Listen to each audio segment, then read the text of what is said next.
Today, I'm going to show you how to build a simple shopping API using Python and FastAPI. Before we start coding, let's set up our environment.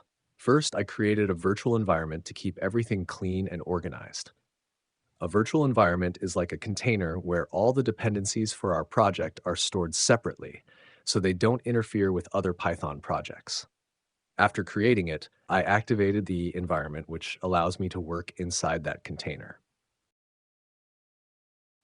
Once the environment was ready, I installed FastAPI, which is the framework we'll use to build our API, and Uvicorn, which is the server that will run our application. With everything set up, we're now ready to dive into the code. Let's get started. I create a file for Python codes. Let's break down this FastAPI code step by step in a friendly and easy to follow way. First, we start by importing the necessary tools. We import FastAPI for building our web application and HTTP exception to raise errors when something goes wrong. We also import base model from Pydantic, which is used to define the structure of our data, in this case, the product, and list and optional from the typing module to make our types clear and flexible. Next, we initialize the FastAPI app with app equals FastAPI. This line sets up our web server and allows us to define routes that respond to HTTP requests. Now we create a product model. This model defines the shape of the product data. Each product will have an ID, name, price, and an optional description.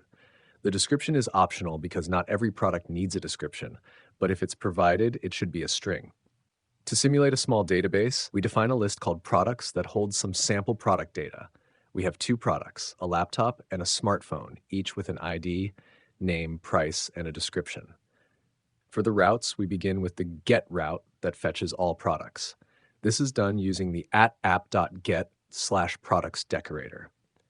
When a client sends a GET request to /products, the getProducts function will return the entire list of products. We also have a route to get a product by its ID.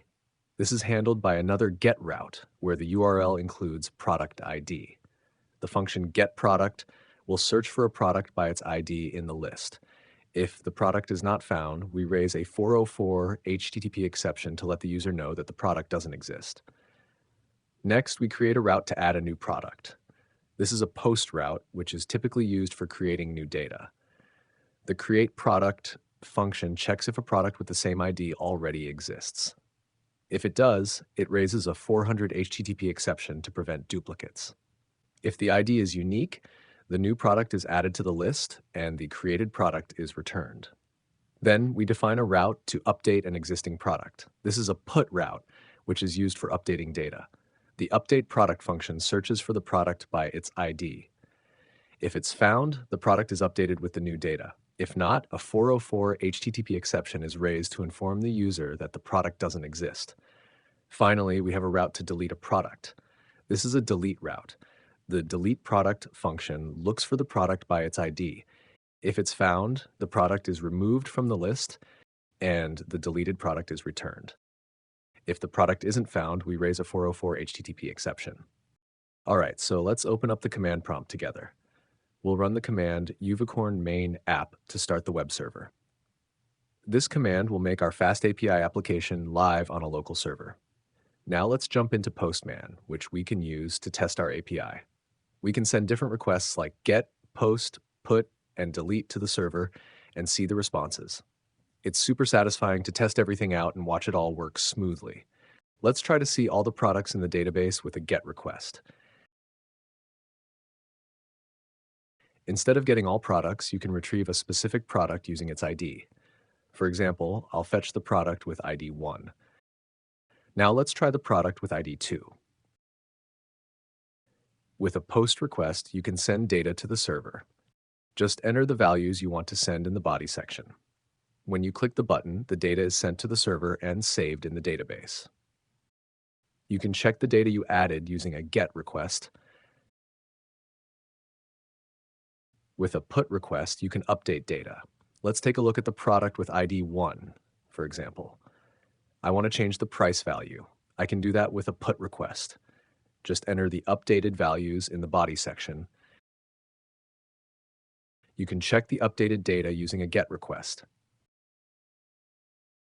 With a delete request, you can delete data from the database.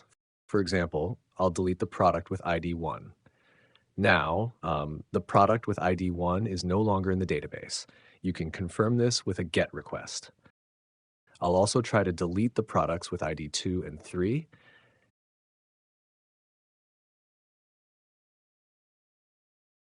You can check with a GET request to see that the data has been deleted.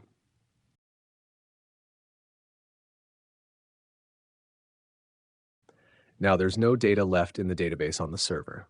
We created a simple API for a shopping website using FastAPI.